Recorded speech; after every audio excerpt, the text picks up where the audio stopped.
Ladies and gentlemen, my name is TotalBiscuit. I'm here to ask and answer one simple question. WTF is Star Conflict. This is a free-to-play space shooter brought to you by Stargem Inc. and Gaijin Entertainment. Gaijin also are the guys behind War Thunder. I know a lot of you have been talking about War Thunder. A lot of you have been saying, oh, you're going to make a video about it? I might at some point. I've known about War Thunder for a little while, but I haven't really had the chance to dig into it. Star Conflict is also a game that people mentioned an awful lot, and it was a game that I had my eye on. It popped up on Steam, and I thought, well, this is an ideal time to check it out. So, first things first, let me just get this right out of the gate. This game is not an MMO as it claims. It is not a space MMO, so don't expect anything like Black Prophecy or Eve, or even stuff like Vengeance Online if you want to go fairly far back in time. Hell, that game's actually still around, but I remember playing that years ago. It is not an MMO. It is a free-to-play space shooter. It is lobby-based. So this is your kind of main area, and then you click fight to queue up for a game, and then you go into the game, match makes you automatically, you fight your battle, and then you leave, and that's it. It is not an MMO. There are no free-roaming elements to it whatsoever. There is no overworld or anything along those lines. Might there be in future patches? Who knows? Because technically this game is actually still in beta, even though they've brought it on Steam. I believe it is version 0.7 something or other. So this is not a complete game. They are not done with it yet. So, let's have a look at the options menu, and then we'll do our usual things with free-to-play games. We're going to be looking at the business model. Once again, there'll be an option for you to skip that if you're not interested, but I refuse to not talk about the business model of a free-to-play game because it's so important to your play experience. So, let's have a quick look at the settings. You have a reasonable number of options available here for graphics. I was able to crank everything up to maximum, really without too much of a problem. You can limit the FPS if you so desire. You can also shrink the interface size. You can mess it around here. I don't know what the difference between these two is. Like, basic and proportional. It's like, what, is that small and big? I have no idea, but you can change that. Various game options also available, such as mouse sensitivity, invert Y-axis, very, very handy for those of you who prefer it that way. There's also a basic and expert ship control mode, but I can't find any information on this at all. I have absolutely no idea what the difference between that and regular actually is. Aside from that, that's pretty much about it. You can rebind the keys. Those of you looking for joystick support, as far as I can tell, it doesn't seem to have it. It's more of a freelancer-style game that's designed to be played with the mouse and keyboard. Maybe you can joy to key it, maybe you can bind stuff together, but it doesn't seem like it was really designed for that.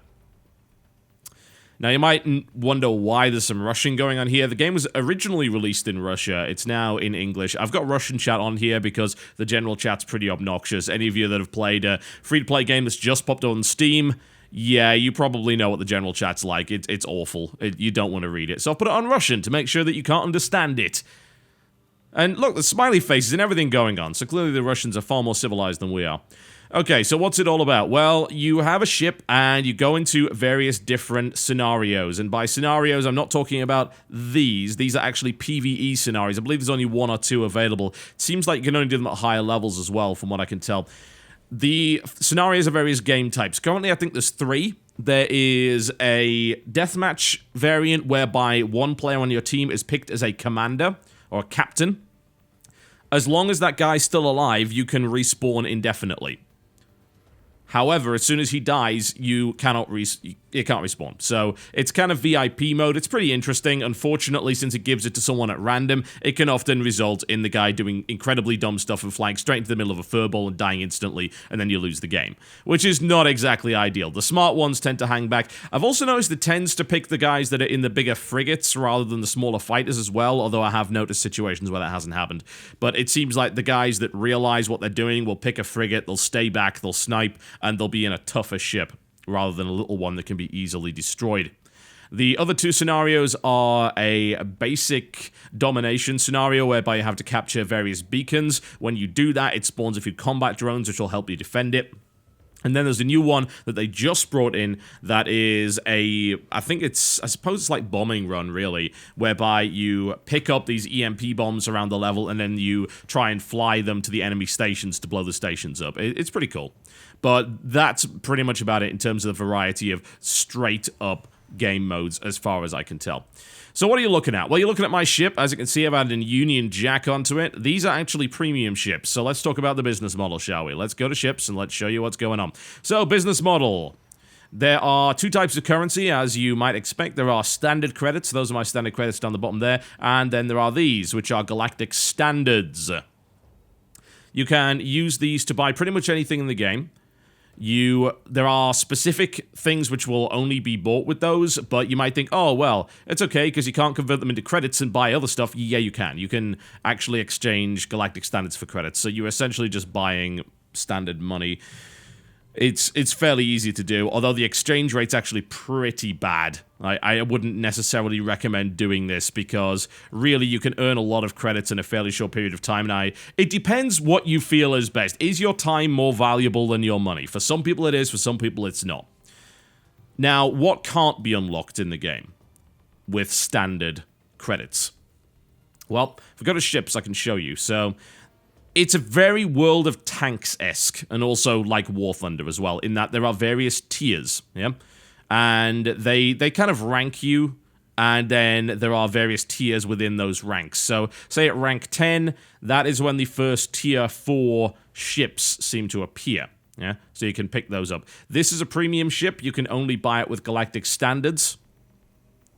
That, I believe, is just a variant of the Tormentor and the Tormentor Type S, as well as the Tormentor AE. However, you can unlock it quicker. If we were to compare the two, it's difficult to do that because they don't let you do a direct comparison, which is actually extremely annoying. They really, really should do that. From what I can tell, yeah, is the premium ships. The biggest advantage that they get, other than the fact that you can get them at a lower rank than what you could have otherwise purchased, is that these start with max level synergy. Synergy is kind of like training. The more you fly in one ship, the more synergy you get with the ship. Once you reach max level, you will gain a bunch of bonus stats, and I think you gain bonus stats as you continue to go along. The problem with comparing these two ships, even though I think they're pretty similar from what I can tell, is that this has no synergy, and this does. So this is max level synergy as soon as you buy it, whereas this isn't. So it's hard to tell whether or not those ships are better in every way, whether or not they are just side grades. They seem very, very similar. The Neuron that I picked up right here is a tier 2 tackler ship, which you can unlock. You can unlock this before rank 6, yeah? I'm only rank 5, I have this. I think you can even get this at rank 4. And I think it's a variant of one of these, the Machete. And stats-wise, it is for the most part, as far as I can tell, a better ship. You can see there. It's hard for me to show you, really, because there is no comparison window. I could look at it and say, right, so that's what it's got. I have no idea. There's definitely some differences here. For instance, this ship uses some small unguided rockets. I believe it seems to have 3 modifiable, whatever the balls those things are. Whereas this one only has 2. Actually, can't remember what they're called. I think they're active modules or something along those lines. So, it's hard to say. Now, in terms of premium items, you can buy premium of pretty much everything. These are the equivalent to Mark III. Don't get them confused. Don't get tiers and marks confused. There's 3 marks of every piece of equipment. It's kind of similar to the way Eve does it, actually. Mark 1 stuff is really cheap. Mark 2 is more expensive. It costs more to repair as well. And it is better. Mark 3 is bound to reputations with various factions, which means that you can only get it if you gain a certain amount of rep with factions. How do you do that? You do it with contracts. You'll notice there are a bunch of different factions here. There are 9 in total if you count the general faction. So there's 3 different races you can pick from, which all have little bonuses. I picked Jericho. And then there are 2 sub-factions for each. The Raid, these are the guys that I'm leveling up with right now, and you level up by taking contracts. These contracts are very beneficial because you gain a bunch of extra credits and reputation, so there is no reason not to consistently get a bunch of them. Some of them are on pretty long cooldowns, like this one, for instance. That would give me 15,000 credits. It's a reasonable amount. But they're pretty interesting. Some of them are nicely varied. As you can see, I've got the max number right now. I actually should really abandon that one because I'm not using those guns anymore, but I don't think I can abandon it, so well, I guess there you go. So you rank up and up and up, and then that will give you unlocks as you go along. And in my instance, I believe there's some of the Mach 3 stuff that I can buy on this tier, and some of them that I can't. If I want rapid fire plasma cannons, basically if I want tier 3 plasma, then I've got to level up with a specific faction, in this case the Vanguard faction, in order to get that. That can be a bit of a kick in the teeth, as I discovered. Now, I was using, on this ship, the so-called assault railguns, yeah, because I was leveling up the raid faction, and they are the guys that handle the railguns for the most part, either the raid or the tech, yeah. So, I was leveling up raid, so you see assault railguns level Mach 3 requires rank 6 reputation with the raid faction. However, upon reaching tier 2, this is getting really confusing for you, isn't it? It's like, yes, the rank 6 of the blah-de-blah for the Mach 3s and the tier 2s. Let me try and lay this down for you, yeah? Ships and equipment are broken up into tiers. You are not put into matches with people of a higher tier than you are. So when you're tier 1, when you're flying a tier 1 ship with tier 1 gear, you will get matched up with other tier 1 pilots. When you buy a tier 2 ship and outfit it with tier 2 gear and go and fly in it, you will be put in a game with tier 2 pilots, and so on and so forth. That's the way the game works. So you can't just buy a tier 2 ship and buy all of this gear, Mach 3 gear, and be amazing. You can't, because you will be put in a game with other tier 2 pilots. So there is some variance in terms of how good the gear is, but not a lot. Like if I were to compare Assault Railguns Mach 1, 251 DPS, versus Assault Railguns Mach 3, 288 DPS. Not a big difference. Not huge, certainly. And you can see the difference there, 251 and 267 for Assault Railguns Mach 2. So that's the way the game works. There are three marks of every equipment. There are, I think, 5 tiers of ship, and each tier of ship has its own tier of gear. So these are tier 2 guns. Every time you go up a tier, you will generally increase the complexity of the options you have available to you. For instance, I used to just have assault railguns, lasers, and plasma. Those are my choices. Now, I actually have 3 different kinds. Actually, is it 4? No, 3 different kinds of railguns available to me. Assault, stabilized, and rapid fire. Rapid fire, by the way, is anything but. It's a shotgun, and it's terrible. I tried it, it just doesn't do any damage. It's horrible. There are 3 main types of weapon: lasers, railguns, and plasma cannons, depending on the kind of things you want to do, as well as various different types of missiles, up to and including gigantic torpedoes and cruise missiles. There are also 3 different types of ship: the fighter, the interceptor, which looks something like that, dinky little thing, designed for speed, and then this thing, which is the frigate, not designed for speed, very slow, very big target, designed mostly for support and tanking a lot of damage, and can gain access to stuff like the guided torpedo, which is a massive AoE fly-by-wire device, as well as stuff like cruise missiles, just big, heavy guns. All of these seem to be fairly viable. Now, the question is, where does the business model come into it? Well, as you can see, I could buy premium assault lasers, which are the equivalent of these. So I can bypass the need to level up with a faction if I want to get a hold of a very specific thing. And since I've just recently switched to plasma, because as it turns out, tier 2 railguns don't seem to do any goddamn damage whatsoever, I don't know, I think there's some kind of balancing issue going on there, it seems like I would really want to buy these, my premium assault plasma cannons, so that I can bypass the need to rank up to rank 6 with the Armada faction, which I have not even tried to level up with. So if I want to be the most competitive, then I would go and do that. It is the same as what is otherwise available. So you can argue that it is simply saving you time. That's kind of cute. Looks like an immortal. Look at it. It's adorable.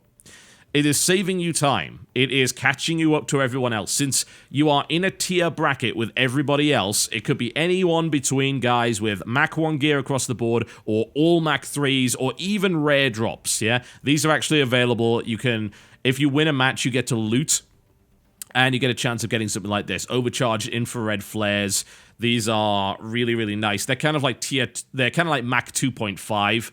They're not quite as good as tier 3, but they're really close, and they're better than tier 2. So I got that in a drop, yeah? I didn't have to pay for that. As regards to what I did pay for, I paid for 3 ships, and I paid for this, and I paid for... I think I paid for a boost and this little flag thing right here.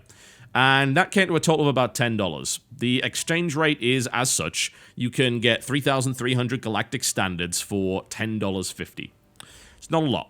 If you buy in the UK, as I noticed, the UK prices are way worse, and I don't know about the European ones. I'm hoping the European ones are decently balanced, but it seems like it's cheapest in the US here. You can buy through the Steam wallet or through their website.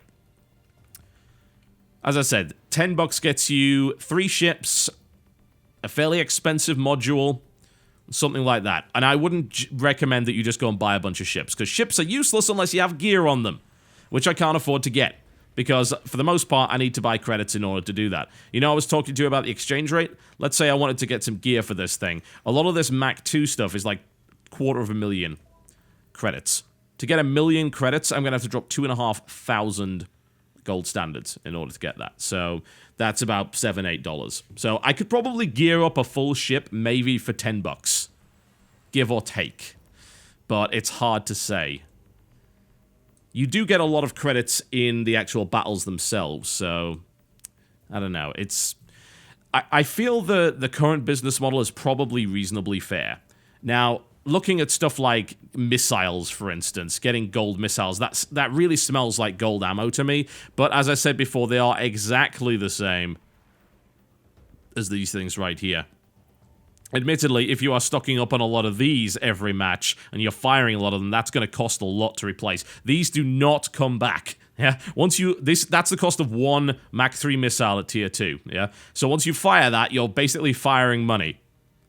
Just something to consider. You also have insurance. This actually charges up and lets you fully repair your ship for no money whatsoever. So it basically that ensures that you don't get into a situation where your ship is really badly damaged, but you've got no money and you can't fix it up. So that's a nice little safety net for people that end up spending too much money. My experience of it thus far is that you seem to get a lot of credits in the game, and it seems like you get gear at a reasonable rate.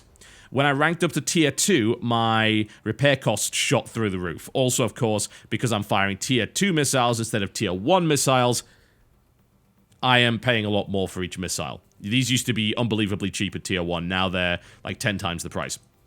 And it didn't upgrade my actual earnings anywhere near as much. Although you still earn more at the next tier than you did at the previous one. I should also point out, by the way, that all of these earnings have been under this thing. So, they gave me this, and I assume they give you this by default when I signed up on Steam. That's a 7-day license booster. 75% experience gain increase, 50% rep, 50% loyalty gain, and 50% extra income. I have a feeling that once this burns out, things are rapidly going to get a bit messier. The repair costs are going to become an absolute nightmare to deal with. Dying a few times in this ship costs me about 20,000 credits. Let's say I've died quite a few times. It cost me about 20,000 credits to fix this thing up. And I'm earning, with this booster, maybe about 60, 70k. So it's very galling to see a large amount of that revenue simply disappear. On the plus side, if you win, you get to do a lot of looting. You get to loot a whole bunch of these different little asteroid things, and you get a lot of grey items which are immediately sold. So you can get a lot of bonus cash if you win. Also, if you get a lot of kills and you just generally do well in the game, you're going to get a lot of cash as well. So overall, business model, as I said, things are relatively cheap, at least at this tier, but what has become blindingly obvious is that stuff's going to get more and more expensive the further up you go. Let's say this is about as far as I can see before going to Tech 5. This costs 7,000 galactic standards. This is the Pony, which is a terrible name for a ship. 7,000 galactic standards. So, because I'm sorry, that's a dick move. That is a dick move. It costs 7,000 galactic standards, so they made sure you got 6,900 at that tier. Come on. That's bullshit. So you're talking about basically a $20 ship. And that's just the ship. Yeah, that's not the gear you can put on the ship. That ship has probably got a lot of equipment slots. A huge number. Let's have a look. Yeah. So it can take like 5 passive modules, 4 of each of those, 3 of whatever the hell those are, weapon modifiers. You can stack a lot of gear on that ship. It is going to cost you a lot of money to equip it. So I have the feeling that things could get really, really messy at higher tiers. However, I know there are PvE missions that you can also use at higher levels to gain a lot more cash. So it is very hard to say at this tier whether or not you will end up in a horrible grind later on in the game. Aside from that, you have a skill up system, which is, you know, pretty much about as basic as you're going to get. Personally, I'm just skilling along this line. Seems reasonable. Some of these skills are really, really good. Some of them make a huge amount of difference, some not so much. But you can also respec at will, as long as you are willing to pay the credits to do so. So if you want to spec into this, you can. But you do need the ranks with that very specific faction in order to make that happen.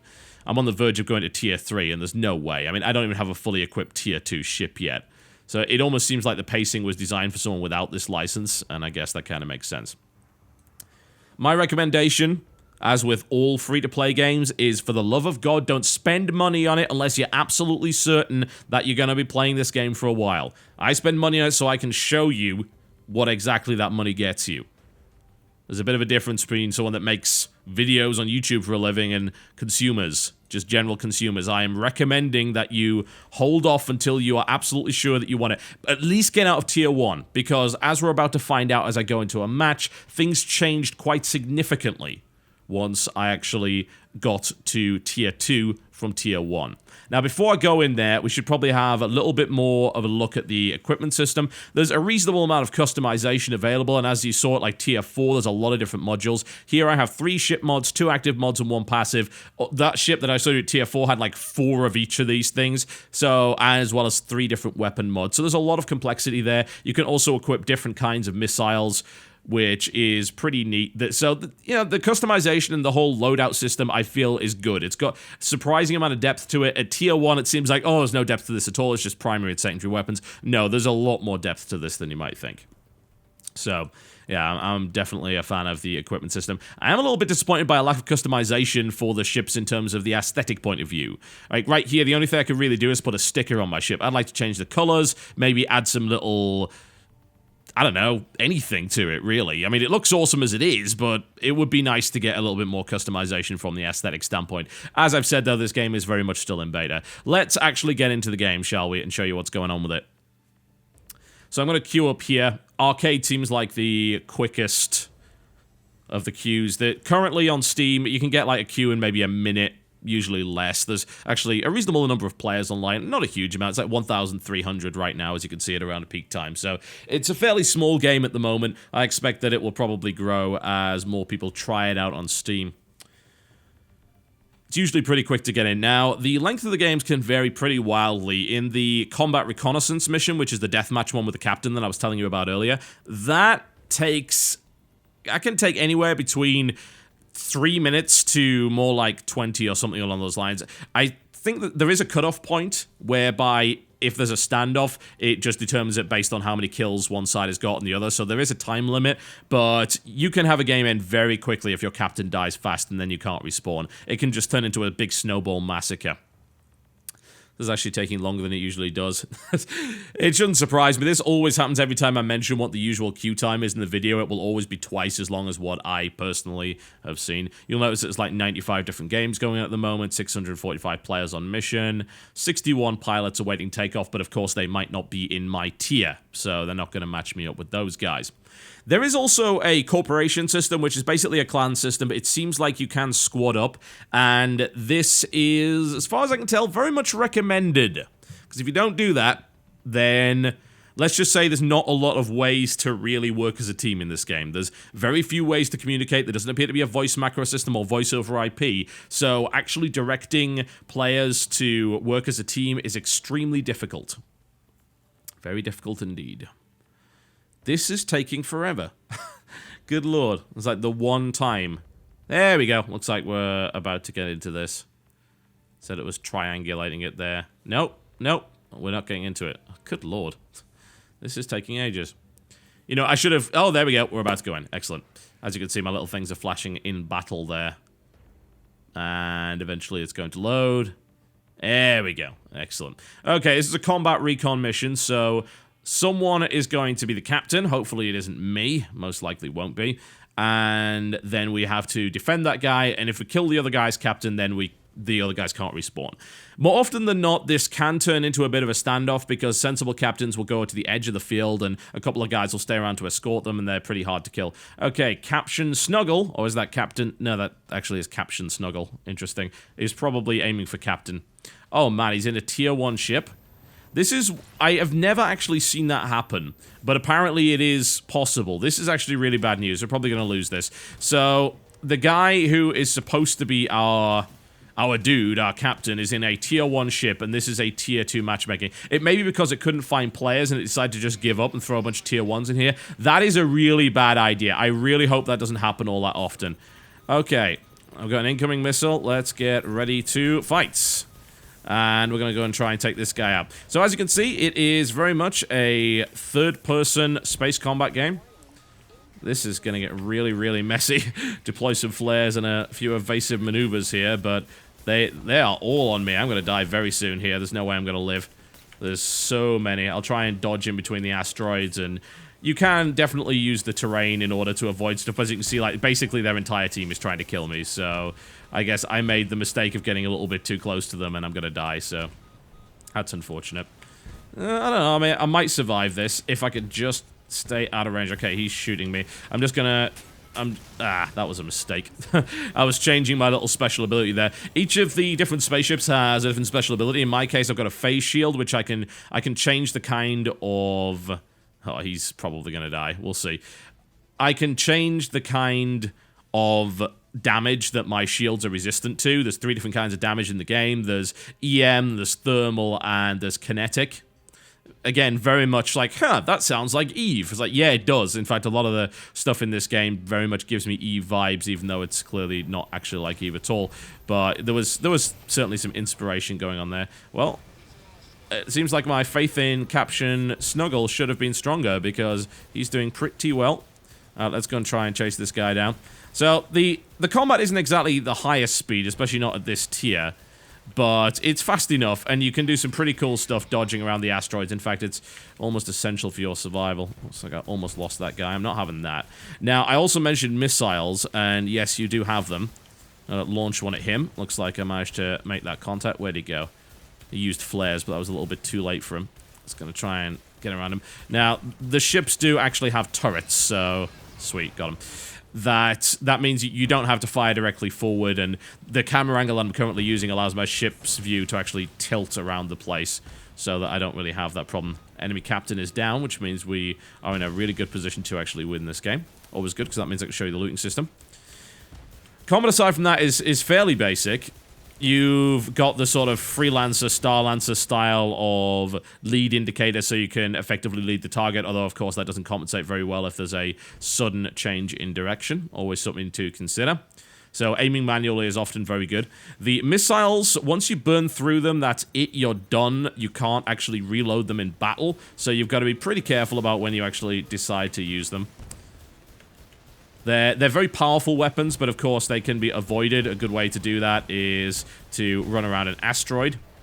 Weapons, for the most part, overheat, but not always. Depends on the kind of weapon that you're actually using. You also have an energy bar, which powers your various different abilities. Here I'm using kind of shield recharge ability. Oh, this is gonna get messy. Yeah, I'm most likely gonna die here. This is ugly. This is really ugly. I'm trying my best to sort of evade them, but it's not really working out so well. Let's hit the flares, kick the tires, light the fires, and so on and so forth. Try and stay alive long enough to recharge my shield ability. I think I might have actually gotten away there. That was pretty surprising. All right, let's turn around and smack him then. Sweet, we've suddenly turned the battle in our favor. Very, very nice. There we go. And I'll try and finish him off with a missile. Maybe we can get the kill with that. Nope. Ended up actually hitting the asteroid instead, but I guess that happens. Now, is the combat any fun? Yeah, actually, it's pretty damn awesome. You can feel fantastic doing this. However, there is something that I noticed that is kind of a bit of a problem. So, the pacing of the combat in Tier 2 is completely different to Tier 1. And it's almost misleading, because in Tier 1, you kill stuff pretty damn fast. In Tier 2... The problem is that what they've done is they've given your ships a bunch more upgrades which help you resist damage. Yeah, so a bunch of passive modules, they've upgraded your resistance to different types of damage coming in, and they didn't actually upgrade the weapons to keep up with it. So it means that weapons like railguns in particular get absolutely shafted, and I actually switched to plasma as a direct result of that because they seem to be better. Now, I did not do well on the search for loot there. You get to pick 5 different areas, and for the most part, you just get this grey stuff which can be sold for extra credits. You can see the amount of money that I ended up getting there, as well as reputation and experience. So, you know, I did okay there. Not great, you know, about halfway down there. I only got 1 kill, so I didn't exactly get a lot of points there. This guy somehow got 19 assists. Oh, he was in a frigate, that's why. Yeah, the frigate guys tend to get a lot of that. They generally sort of sit behind the battle. They often have very long-range weapons. Like this guy, for instance, is very much a sniper. He's got a disintegrator beam, which is very much a sniper cannon. And this guy's got a guided torpedo, so they're always going to be assisting in fights, whereas you can't really do that with fighters or interceptors in the same way, although it is possible. There are certain modules you can get which will allow for shield resistance or recharge in an area and things like that. So it is possible to be credited team. Oh dear. Oh dear. Quick, switch it back to Russian before we get any more of this. Now, I was talking about repairs, wasn't I? Let's see if I can show you. So, I didn't take much damage there. I didn't actually die at all. So, as you can see, my repair cost is pretty low. So, if you don't suck, then chances are that you won't have to pay so many repair costs. Now, I've never really used... that's awkward. Try again. I have never really been into the whole, you gotta pay to repair your vehicle thing. It didn't gel with my sensibilities. It's not something that at least I thought was a particularly good idea. However, I can definitely get behind the whole we're gonna punish you for sucking idea. That's kinda cool. Unfortunately, it does also mean the rich get richer and the poor get poorer, quite literally. So that could be considered a problem. I'm looking to do an upgrade here. I've got about 250,000 credits, so that might be enough for me to buy something. Would be cool maybe to go a lightweight hull Mach 2. I could do that. Some of these modules are a lot cheaper, so this increases my maximum speed, decreases my hull strength. My hull strength's not really that powerful anyway. I am mostly relying on my shields. As you can see, an upgraded capacitor volume there. I have a shield regen. I think I shouldn't have picked this, actually. I think I probably should have just picked a supplementary shield generator. I can actually get a Mach 3 of that. Interesting. That's the same, as you can see. The supplementary shield generator is that extended shield generator. Well, yeah, you need rank with the techs for that. Typical, isn't it? I should have actually got that. The shield recharge doesn't really seem to make a lot of difference, especially if you're packing one of these. So, yeah, I don't know. It's hard to say. But we could definitely go up to tier 2 on this, so there we go. Mach 2, damn it, not tier 2. So easy to get confused. Can we afford Mach 3 on this? No, we can't. Acceleration coil is apparently very expensive, so we're not going to be doing any of that anytime soon. But that was a game that got me, what, like 78 to 80,000 credits? So about 2 matches will get you an upgrade here for some of these modules. 3 or 4 gets you something more important like a gun or one of the more expensive modules. But that's all under that boost. So you've just got to bear that in mind. That also counts a win as well. So that includes the loot and things like that. So always something to consider. I don't think I even need that extended capacitor, honestly. This is all energy-related stuff, and I'm actually burning very little of it. So I'm kind of surprised they still have it. It does allow me to use my afterburners more, though, so yeah, why not? Let's upgrade that to Mach 2. Okay, let's queue up again and do another match, see what's going on with it. So, combat-wise, and just how it plays, it feels pretty good. It feels a bit slow. At least at tier 2. Maybe it feels faster later on. And also, I am flying a fighter and not an interceptor. Interceptors are a lot quicker. So, it almost feels like my piloting skills don't really matter so much because my turning ratio isn't that good, and I'm not actually that fast, even with afterburners on, so I would definitely criticize it in that regard. Combat-wise, there's actually a surprising amount of depth even at tier 2 because of the amount of things you can switch between. The 2 ammo modifiers that I've got, I have one that increases my plasma damage by 3%, and then I've got another one which allows me to change the damage type of my gun. Now, this to me seems kind of overpowered, because The way that it works is actually exactly how you would think it would. Very much also, again, EVE Online based. EM damage does a lot of damage to shields, does not so much damage to hull. Thermal damage is kind of middle of the road, and then kinetic damage, low damage to shields, high damage to hull. However, I have a module which turns my plasma from EM to kinetic. What does that mean? That means I could gun you down with EM, so your shields go down, then immediately switch to kinetic to kill you. This is the only type of gun in the game that can do that, which, quite frankly, seems just a little bit overpowered if you know what you're doing with it. On the flip side, as I've experienced with the railguns, they feel weak sauce. At least the tier 2. I was really good with them in tier 1. I was killing stuff left, right, and center. However, it seems they massively upped shield capacity, they upped your resistance to kinetic damage in tier 2, and suddenly, plinky, plinky, plinky. It's not doing anything. It feels dreadful. So this is, I feel, a massive balance issue that they need to look into. Maybe in tier 3 things clear up a little bit because you're able to equip more combat modules, you can do more damage, but I could see ships getting extremely bullet spongy very, very quickly.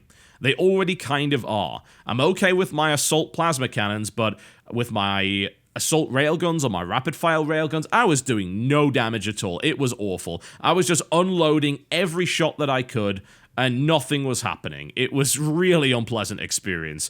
I was not having fun at all. Until I switched back to plasma, I was thinking, God, this game, what a bait and switch. Yeah? Tier 1 felt awesome, and then suddenly Tier 2, yeah.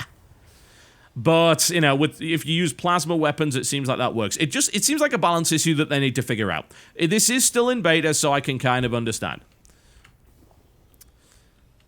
There also seems to be these situations where you really need to kind of have your team backing you up, but since you have no means to do that unless you are in a squad or joining a corporation, then you're not actually going to be able to have your team come to your aid. It's very, very easy to end up in a situation where you just get absolutely destroyed because you've got 3 or 4 guys on you and no amount of piloting skills is going to help you. None. They aren't. You know, it's fairly easy to fight in this game. I mean, as you can see, you just kind of need to lead the target a little bit. I don't know what the hell just hit me there. I think it was a missile by the looks of it. You just need to kind of lead the target and all is well. Against interceptors, it can be a bit trickier because some of them have cloaking devices. Some of them can do really sharp, crazy turns.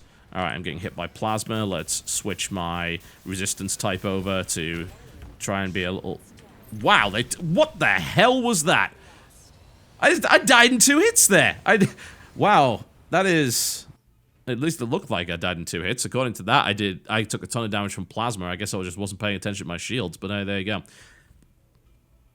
It's always the way, isn't it? You feel like your ship's doing no damage, but everyone else can kill you in like 2 shots, but, you know, that's always just a perception problem more so than anything else. You know, the dogfighting is... It's still fun, I think. I feel they could do a lot more with it. It doesn't necessarily feel as cool as I would hope. Maybe they just, you know, they need to give you more maneuverability. Maybe they just need to... Oh dear, that was our captain going down. We're in trouble. And their captain is guarded by their entire team. So, yeah, we're probably boned here. It feels like you can't really maneuver all that well. Like, this is me maneuvering, yeah? This is as fast as I can turn. And this is as fast as I can move. And yeah, I'm in a fighter. It's not as maneuverable as an interceptor, but even then, you can't maneuver that much, which means that it's a lot easier to get hit, which means that your skill as a pilot is less important. That's something I feel they need to emphasize, and it doesn't seem like they've managed to successfully do that. I'm just going to go hunting here because there's really no chance of us actually winning now. We've unfortunately lost our guy, so let's not ram into the asteroid. That was pretty stupid. Where the hell did the rest of their team go? There it is. Okay. I'm going to go sneak up on their captain.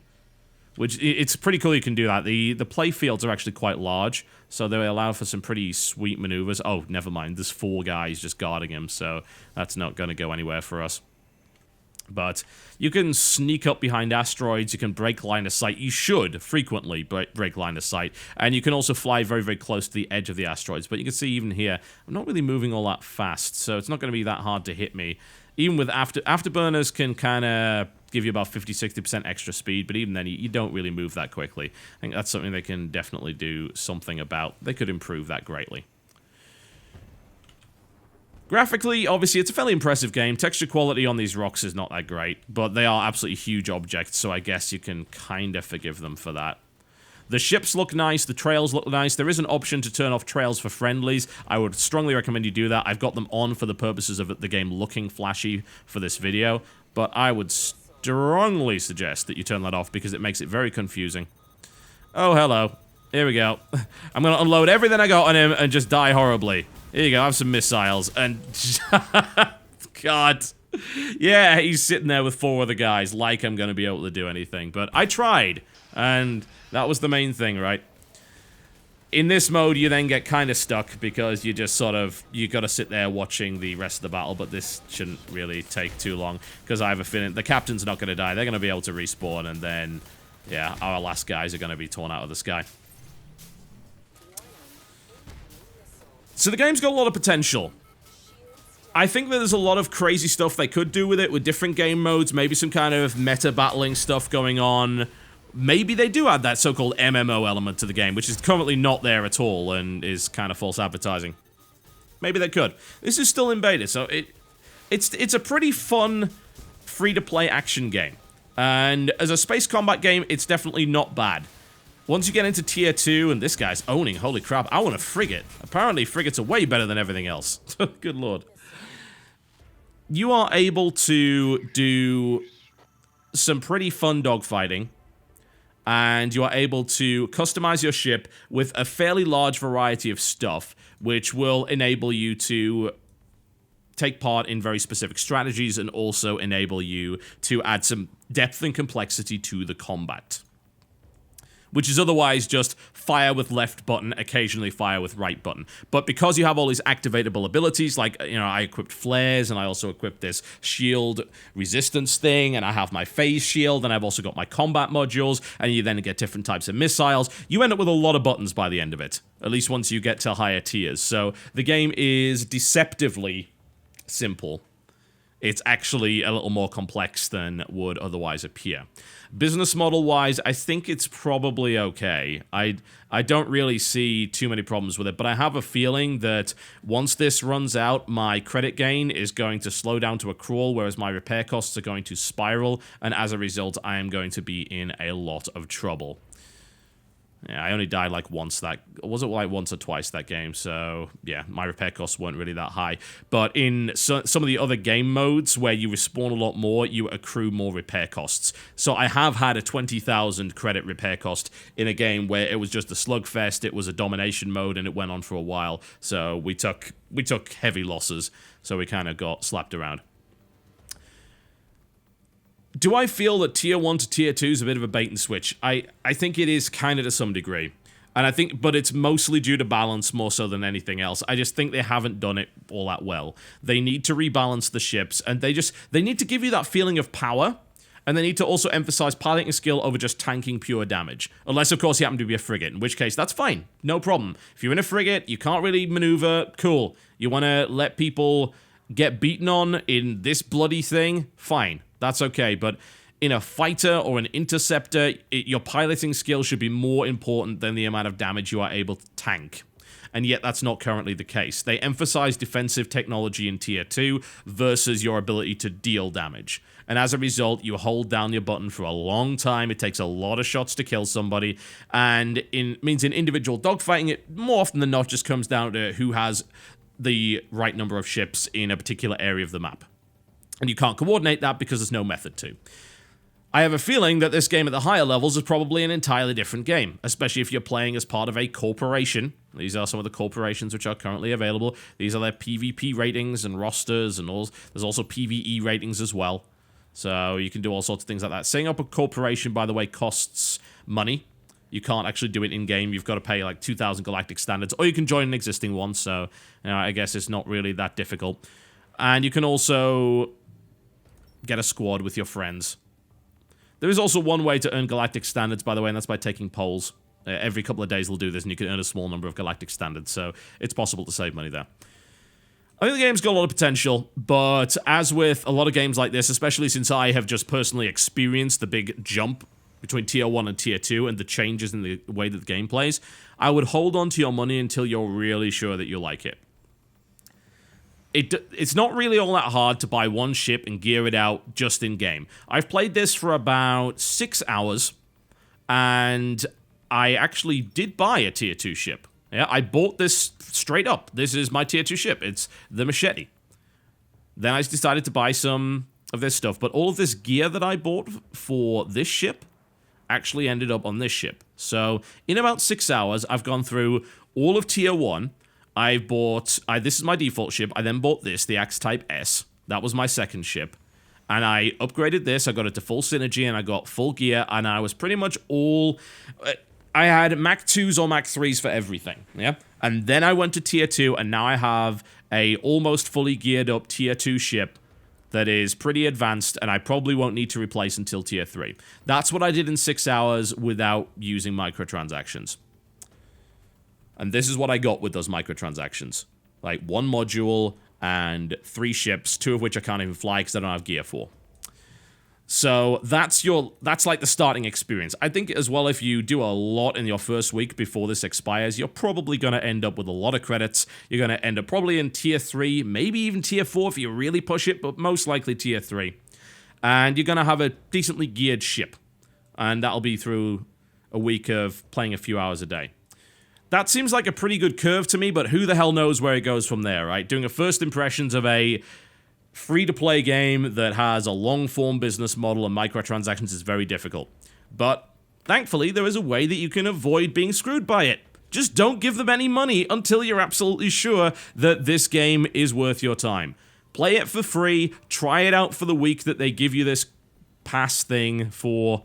Don't go and buy the $60 pack of elite stuff. It's stupid. Like, jumping directly to tier 3 is incredibly dumb. Why would you do that? You don't even have any gear. You can't equip your ship with anything. What's the point? Why skip forward?